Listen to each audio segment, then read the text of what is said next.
नैनीताल के रामनगर में कांग्रेस महासचिव प्रियंका गांधी वाड्रा ने जनसभा को संबोधित किया। इस दौरान गढ़वाल के कांग्रेस प्रत्याशी गणेश गोदियाल और अल्मोड़ा से प्रत्याशी प्रदीप टमटा भी मौजूद रहे।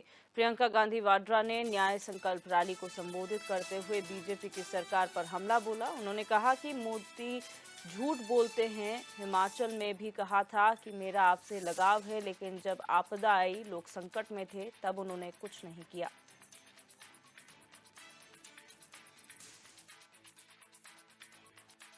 ये अपमान करें, उस शहीद पिता का अपमान करें, हम चुप रहते हैं क्योंकि हमारी आस्था नहीं टूटती इस देश में, हमारी श्रद्धा नहीं टूटती, इनके कहने से नहीं टूटती, क्योंकि हमने त्याग दिया है, हमने शहादत देखी है।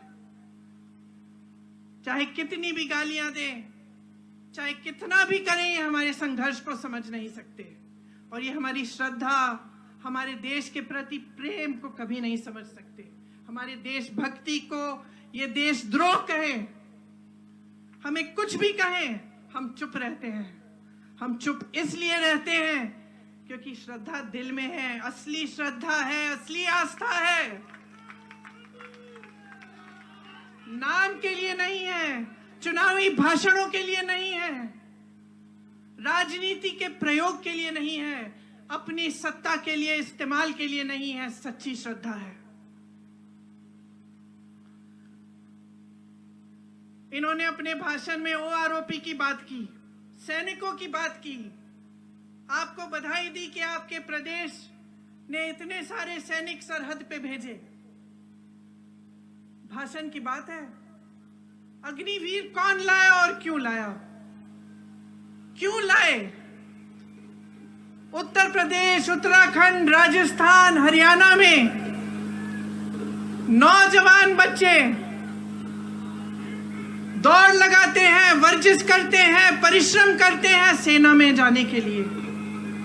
दिल में देशभक्ति की भावना होती है, दिल में ये भावना होती है कि हम करके कुछ दिखाएंगे अपने देश के लिए, हम अपनी देश की सीमा पे खड़े होकर उसकी रक्षा करेंगे।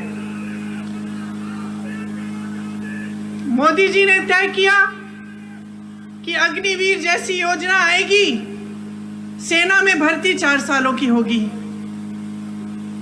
जितने भी नौजवान हैं हर प्रदेश में जो तैयारी कर रहे थे, जो सोच रहे थे कि हम सरहद पे जाएंगे, देश की रक्षा करेंगे, हमें स्थिर रोजगार मिलेगा, हम अपने माता पिता का देखभाल करेंगे, जब तक बुढ़े होंगे, जब तक बुजुर्ग हो जाएंगे, तब तक हम उनकी देखभाल कर पाएंगे। सबकी आशाएं टूटी कि नहीं टूटी? तो सच्चाई क्या है?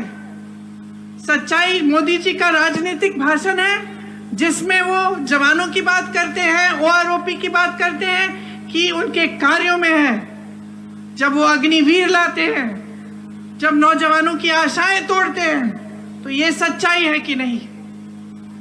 इसी तरह से आपने देखा होगा